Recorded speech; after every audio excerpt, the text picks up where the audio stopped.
ઉના નગરપાલિકાના આમ આદમી પાર્ટીના જે ઉમેદવાર છે એમની ઉપર ફાયરિંગ થયું હોવાના સમાચાર સામે આવ્યા છે અને આમાં પણ મહત્વપૂર્ણ બિંદુ એ સામે આવી રહ્યું છે કે જેમની ઉપર ફાયરિંગ થયું છે એ અજયભાઈ બાંભણિયા જે આમ આદમી પાર્ટીના ઉમેદવાર છે તેમણે આક્ષેપો જે છે એ ત્યાંના ઉનાના જે ધારાસભ્ય છે કાળુભાઈ રાઠોડ એમના ઉપર કર્યા છે। આખી ઘટના શું છે, શા માટે ધારાસભ્ય કાળુભાઈ રાઠોડનું નામ અહીંયા સામે આવી રહ્યું છે, બધા જ વિષય વિગતે વાત કરીએ આ અહેવાલમાં। જય હિન્દ, BSI ટીવી ન્યૂઝ પર આપની સાથે હું છું નિધિ ગઢવી।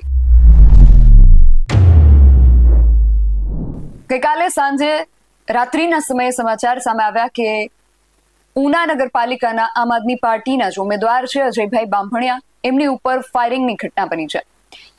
એમને ઈજા પહોંચી હતી એટલા માટે એમને સારવાર અર્થે ખસેડવામાં આવ્યા છે, પરંતુ આ સમગ્ર ઘટના કેવી રીતે બની, શું હતું આખો મામલો, એને લઈને અમે જ્યારે આમ આદમી પાર્ટીના આગેવાન નેતા પ્રવીણ રામ સાથે વાત કરી ત્યારે તેમણે શું કહ્યું એ સાંભળીએ। પ્રવીણભાઈ, ગઈકાલે ઉનામાંથી ફાયરિંગની ઘટના સામે આવી છે। આમ આદમી પાર્ટીના જે ઉમેદવાર છે એમની ઉપર ફાયરિંગ ના સમાચાર સામે આવ્યા છે, શું આખો મામલો શું છે?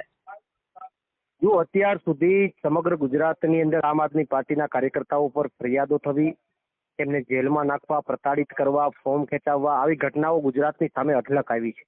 પરંતુ ગઈકાલે ચૂંટણી જીતવા માટે અને ઉના નગરપાલિકાની ચૂંટણી બિનહરીફ થઈ જાય એની દોડમાં ભાજપના નેતાઓ ભાન ભૂલ્યા છે અને ગઈકાલે આમ આદમી પાર્ટીના ઉમેદવાર ઉપર એમને ફાયરિંગ કરાયું છે એવી શંકા છે। ઉમેદવારનું પણ એવું કહેવાનું છે, કારણ કે સતત ઉના નગરપાલિકાની અંદરથી તમે ફોર્મ પરત ખેંચી લો એના માટેનું દબાણ ભાજપના નેતાઓ દ્વારા કરવામાં આવતું હતું। 6 મહિના પહેલા ભાજપના નેતાઓના ભ્રષ્ટાચાર અજયભાઈ ખુલ્લા પાડ્યા હતા, ત્યારે આ વાતને લઈને ગઈકાલે એમની ઉપર જે ફાયરિંગ થયું છે ગુજરાતના રાજકારણની અંદર અને ગુજરાતની સ્થિતિમાં ખૂબ નિંદનીય ઘટના છે। લોકશાહીનું ગળું દબાવી દેવી ઘટના છે અને સૌથી મોટો પ્રશ્ન તો એ થાય છે કે ચૂંટણી વખતે તમામ હથિયારો જપ્ત થઈ જાય છે, તો હથિયાર ક્યાંથી આવી? આ સૌથી મોટી શંકા પોલીસ પ્રશાસન ઉપર પણ ઉપસ્થિત થાય છે। પોલીસ પ્રશાસન પાસે એમણે અજયભાઈ પોલીસ પ્રોટેક્શન માંગેલું હતું 6 મહિના પહેલા, તો શા માટે પોલીસ પ્રોટેક્શન ન આપવામાં આવ્યું?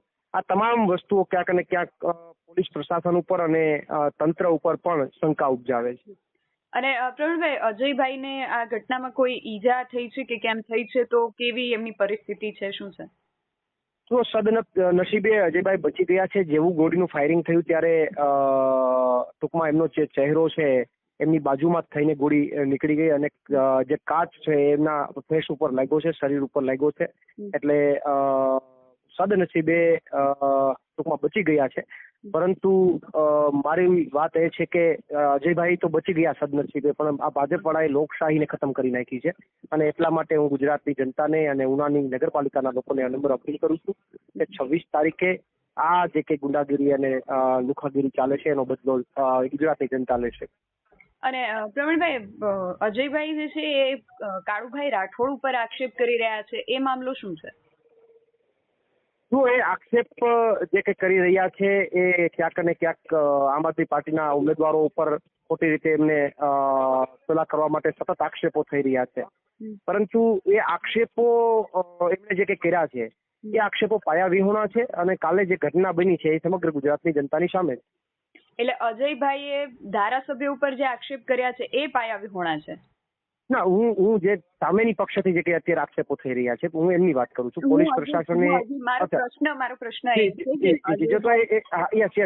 સમજણમાં ફેર થઈ છે। તો અજયભાઈએ જે આક્ષેપો કર્યા છે તો એ જે અજયભાઈ પણ કાલે મારી ત્યાં મુલાકાત થઈ, તેમણે પણ મારી સાથે ચર્ચા કરી કે 6 મહિના પહેલા ભ્રષ્ટાચારની અમુક ફાઇલો એમણે ઓપન કરેલી હતી, તો ત્યારે પણ એમને દબાણ કરવામાં આવેલું હતું, એમને ક્યાંક ને ક્યાંક દબાવવામાં આવ્યા હતા અને એટલા માટે તેમણે પોલીસ પ્રશાસનમાં પ્રોટેક્શન માંગ્યું હતું।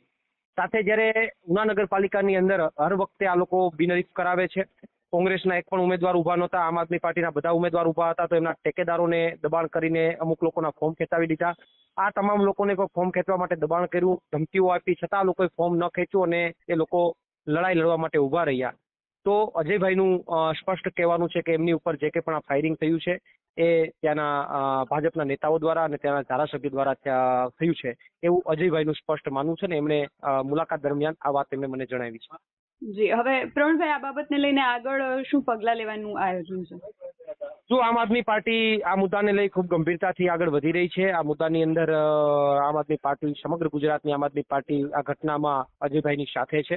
અજયભાઈ અને અન્ય તમામ ઉમેદવારો છે એ ઉનામાં પૂરી તાકાતથી ચૂંટણી લડશે, ચૂંટણી મેદાનમાં ઉતરશે, કોઈ પાછું પડવાનું નથી અને એમાં સંપૂર્ણપણે આમ આદમી પાર્ટી સાથે છે, ગુજરાતની જનતા સાથે છે. જરૂર પડશે તો આવનારા દિવસોમાં ત્યાં જઈ અને કોઈ આંદોલનો કરવા પડે અથવા કોઈ મુવમેન્ટ કરવી પડે, કાયદાકીય લડાઈ લડવી પડે, તેના માટે પણ આમ આદમી પાર્ટી સંપૂર્ણ તૈયાર છે. જી પ્રવીણભાઈ, આપ અમારી સાથે જોડાયા તે બદલ આપનો ખૂબ આભાર. તો એમનું કહેવું છે કે અને પ્રવીણ રામ અને જેમની ઉપર ફાયરિંગની ઘટના બની છે એ નગરપાલિકાના જે ઉમેદવાર છે અજયભાઈ બાંભણિયા, એમણે પણ કાળુભાઈ રાઠોડ ઉપર આક્ષેપો કર્યા છે. એમનો જે ક્લિપ સામે આવ્યું છે જેમાં એ કાળુભાઈ રાઠોડ ઉપર આક્ષેપ કરી રહ્યા છે, એ પણ એકવાર સાંભળીએ. મોટો બનાવ નથી, મને મારી નાખવા જ આવ્યા હતા. આ તો ભગવાન ત્યાંથી બચી ગયો.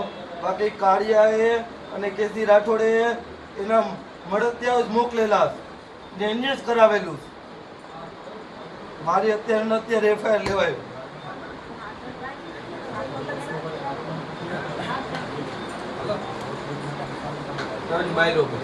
હા, આપણે બમ્પ આવે ને એની પહેલા ત્યાં ગાડી ધીમી કરવી પડે. આ તો સામે તરત ગાડી આવી ધીમી કરી, ત્યાં તો ફાયરિંગ જ મારી ઉપર સીધું કર્યું. હા, ઓરબીનની નીચે ટૂંકમાં નીચે જ નહીં, નીચે નહીં, ટર્ન મારતા. આ તમે તારે હું જગ્યા ઉપર સ્થળ ઉપર લઈ જઈ તમે. હા હા હા, સામે ટુ વ્હીલર રૂમ સાઈડમાં સીધું મારી ઉપર ફાયરિંગ કર્યું. એટલે હું નીચો તરત નમી ગયો.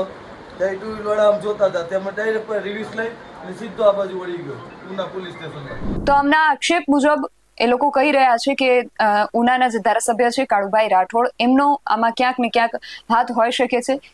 સ્થાનિક સ્વરાજ્યની ચૂંટણી પહેલા આ પ્રકારની ઘટના સામે આવી છે એટલે ઘણા બધા પ્રશ્નો ઊભા થાય છે. હવે પોલીસ આમાં શું કામગીરી કરે છે એ ખાસ જોવાનું રહેશે. તમારું આ સમગ્ર વિષયને લઈને અને જે આક્ષેપો કરવામાં આવી રહ્યા છે, આ જે ફાયરિંગની ઘટના બની છે એને લઈને શું માનવું છે અમને કમેન્ટ કરીને ચોક્કસથી જણાવજો.